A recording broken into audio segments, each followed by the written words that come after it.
دیکھیے تمام علماء کا اس بات پر اتفاق ہے کہ بلا وجہ بلا کسی عذر کے کھڑے ہو کر پیشاب کرنا یہ مکروہ ہے۔ اب مکروہ تحریمی ہے یا تنزیہی ہے، بعض علماء مکروہ تحریمی کے قائل ہے اور بعض کے نزدیک مکروہ تنزیہی ہے۔ زمانے جاہلیت میں عامتاً کھڑے ہو کر پیشاب کرنے کا طریقہ تھا اور عادت تھی، اس لیے آپ حضرت عمر نے کھڑے ہو کر پیشاب کر لیا۔ ہو سکتا ہے کسی عذر کی بنا پر انہوں نے کھڑے ہو کر پیشاب کیا ہو۔ اسی طرح حضرت صلی اللہ علیہ وسلم کے متعلق بھی حضرت حذیفہ کی روایت جیسا بھی آپ نے پڑھا، کھڑے ہو کر پیشاب کیا۔ تو اس سلسلے میں یہی کہا جا سکتا ہے، دو باتیں ہیں۔ ایک تو یہ کہ آپ کے پیر میں کوئی جو ہے تکلیف تھی جس کی وجہ سے آپ بیٹھ نہیں سکتے تھے، اس لیے آپ نے کھڑے ہو کر ہی قائماً ہی پیشاب فرمایا، یا یہ کہ اس جگہ پر بیٹھنے کی کوئی جگہ نہیں تھی، گنجائش نہیں تھی۔ اگر بیٹھ کر پیشاب کرتے تو کپڑوں کے پیشاب میں ملوث ہونے کا اندیشہ تھا، اس وجہ سے آپ نے کھڑے ہو کر جو ہے فارغ ہوئے۔ اور اس میں تعلیم امت کے لیے تعلیم بھی ہے کہ ایسے موقع پر آپ کھڑے ہو کر پیشاب کر سکتے ہیں۔ الفصل الثالث عن عائشة قالت من حدثكم ان النبي صلى الله عليه وسلم كان يبول قائما فلا تصدقوه ما كان يبول الا قاعدا، رواه احمد والترمذي والنسائی۔ حضرت عائشہ صدیقہ رضی اللہ تعالیٰ عنہ سے روایت فرماتی ہیں کہ جو تم سے یہ بیان کرے کہ آقا صلی اللہ علیہ وسلم کھڑے ہو کر پیشاب کرتے تھے اسے سچ نہ مانو، آپ نے ہمیشہ بیٹھ کر پیشاب فرمایا ہے۔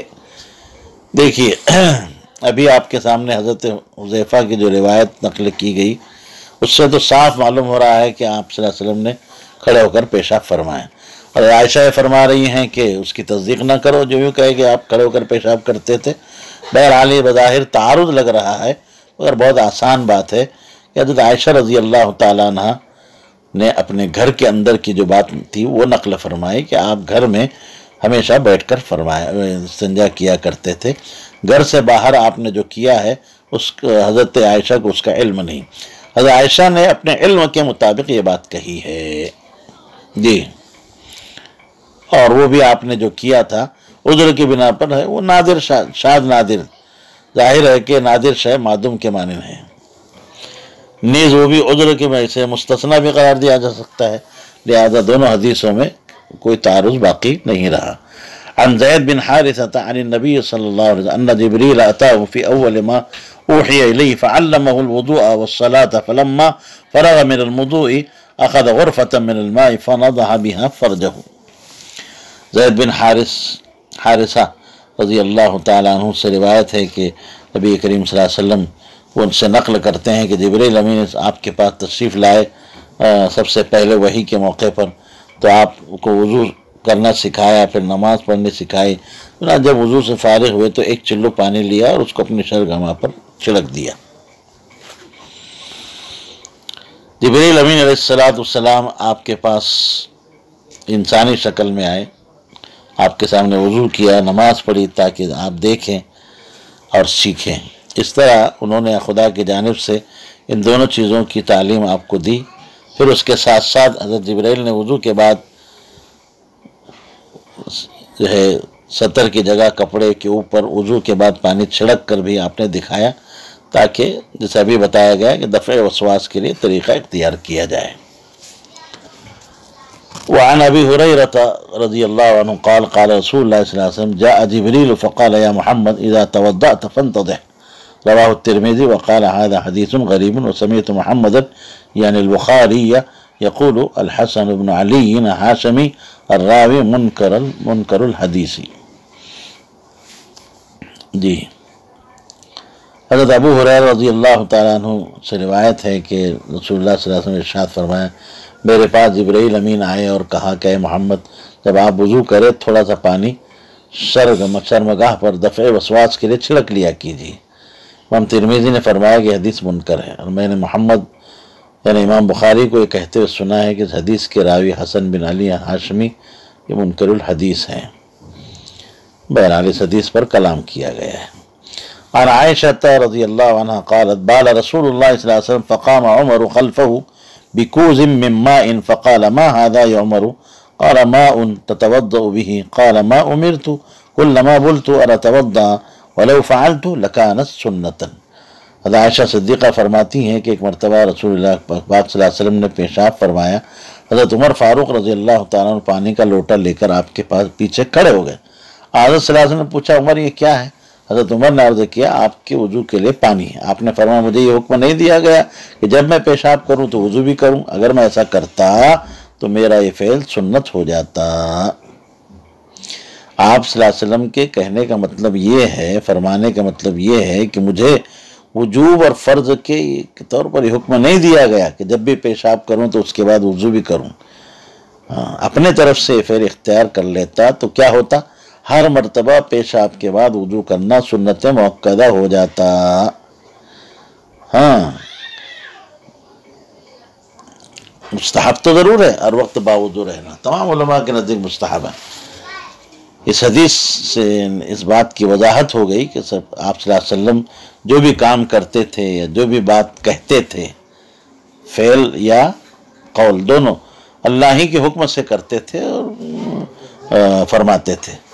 حدیث اس بات پر بھی دلالت کر رہی ہے کہ آپ صلی اللہ علیہ وسلم کی سنت بھی معمور بہا تھی، یعنی آپ کی سنت پر عمل کرنے کا حکم دیا گیا اگرچہ فرض نہ ہو۔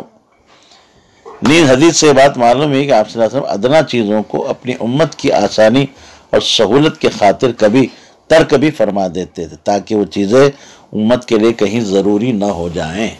امت پر شفقت، آپ رحمت للعالمین تھے۔ جی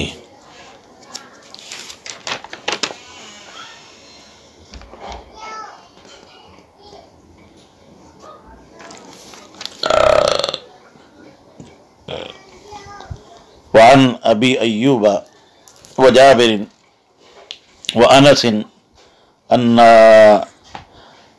هذه الآية لما نزلت فيه رجال يحبون أن يتطهروا والله يحب المطهرين قال رسول الله صلى الله عليه وسلم يا معشر الأنصار إن الله قد أثنى عليكم في الطهور وما طهوركم قالوا نتوضأ للصلاة ونغتسل من الجنابة ونستنجي بالماء قال فهو ذاك فعليكم جی۔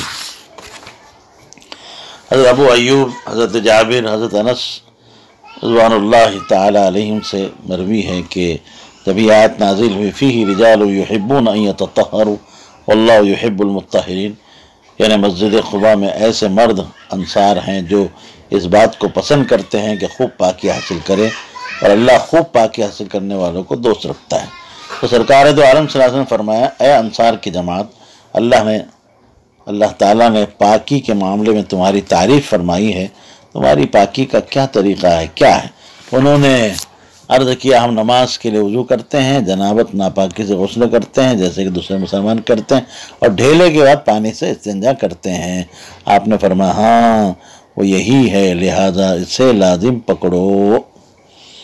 جی بہت آسان بات ہے کہ بھائی انصار کی عادت تھی کہ پیشاب بول و براز سے فراغت کے بعد ڈھیلوں سے صفائی کرتے تھے اور پھر اس کے بعد پانی کے استعمال، پوری طور پر پاکی حاصل ہوتی ہے، اللہ کو بڑا پسند ہے۔ ان سلمان قال قال بعض المشرکین وهو يستأذي انی لأرى صاحبكم يعلمكم حتى الخراءة قلت اجل امرنا الا نستقبل القبلة ولا نستنجي بأيماننا ولا نكتفي بدون 3 أحجار ليس فيها رديع ولا عظم رواه مسلم واحمد واللفظ له۔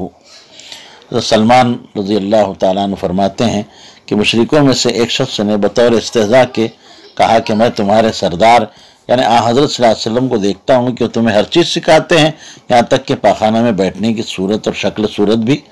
میں نے کہا ہاں آپ نے ہمیں حکم فرمایا ہے کہ استنجے کے وقت تم قبلے کی طرف رخ کر کے نہ بیٹھیں، اپنے دائیں ہاتھ سے استنجا نہ کریں، 3 پتھروں سے کم میں استنجا نہ کریں، اور نہ ان پتھروں میں نجاست یعنی پاخانہ لید و غبار نہ ہو اور نہ ہڈی ہو۔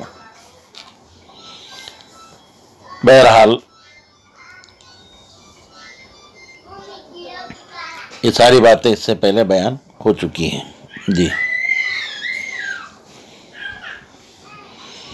وعن عبد الرحمن بن حسنة قال خرج علينا رسول الله صلى الله عليه وسلم في يده الدرقة فوضعها ثم جلس فبال إليها فقال بعضهم انظروا إليه يبول كما تبول المرأة فسمعه النبي صلى الله عليه وسلم فقال ويحك أما علمت ما أصاب صاحب بني إسرائيل كانوا إذا أصابهم البول قرضوه بالمقاريض فنهاهم وعذب في قبره رواه أبو داود وابن ماجه ورواه النسائی عنہ عن ابی موسیٰ۔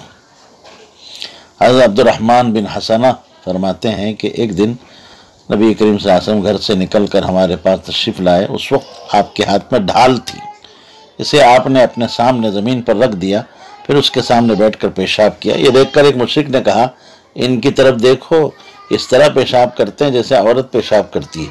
یہ بات حضرت صلی اللہ علیہ وسلم نے سن لی اور فرمایا افسوس ہے تجھ پر، کیا تو اس چیز کو نہیں جانتا جو بنی اسرائیل کے ساتھی کو پہنچی، یعنی عذاب۔ بنی اسرائیل جب پیشاب کرتے اور ان کے جسم یا کپڑے کو پیشاب لگ جاتا تو اس کو قینچی سے کاٹ ڈالتے تھے۔ چنانچہ بنی اسرائیل میں سے ایک شخص نے اس حکم کو ماننے سے لوگوں کو روکا، لہذا قبر کے عذاب میں مبتلا کیا گیا۔ یہاں ایک بات سمجھنے کی ہے، وہ یہ ہے کہ آپ جانتے ہیں، اس سے پہلے بھی آپ کو بتایا کہ مشرکین کی عادت کھڑے ہو کر پیشاب کرنے کی تھی، عورتیں ان کی بیٹھ کر کیا کرتی تھی۔ تو انہوں نے یہاں تشبیہ جو ہے دو چیزوں میں دی، ایک تو بیٹھ کر کرنے میں اور دوسرے چھپ کر کرنے میں۔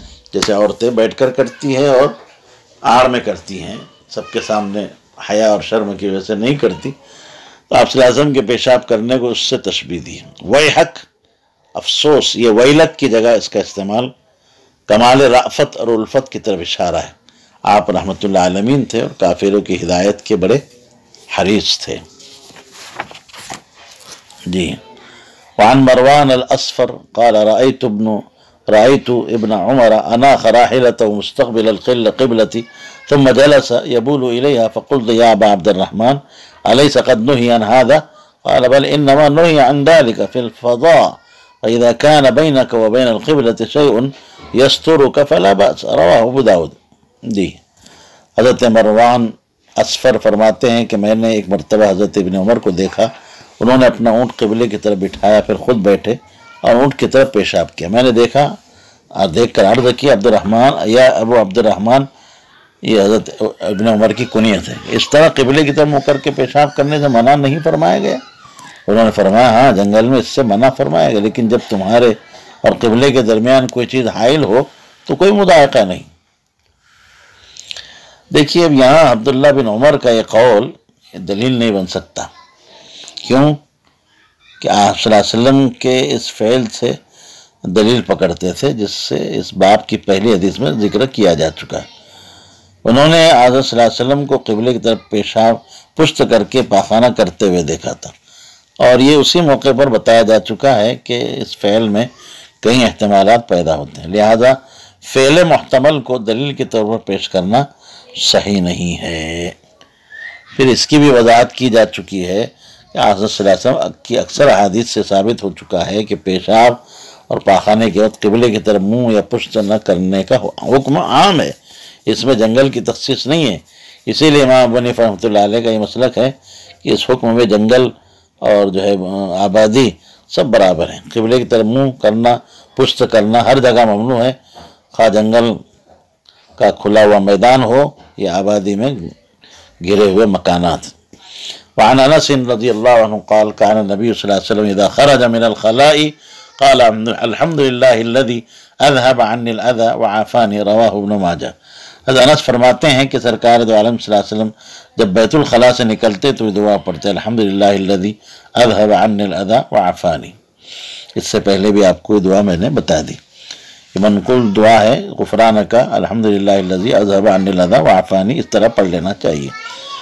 جی، وعن ابن مسعود رضی اللہ عنہ قال لما قدم وفد الجن على النبي صلی اللہ علیہ وسلم قالوا یا رسول اللہ انہا امتك ان يستنجوا بعظم او روثة او حممة فإن اللہ جعل لنا فيها رزقا فنہانا رسول اللہ صلی اللہ علیہ وسلم عن ذلك رواہ ابو داود۔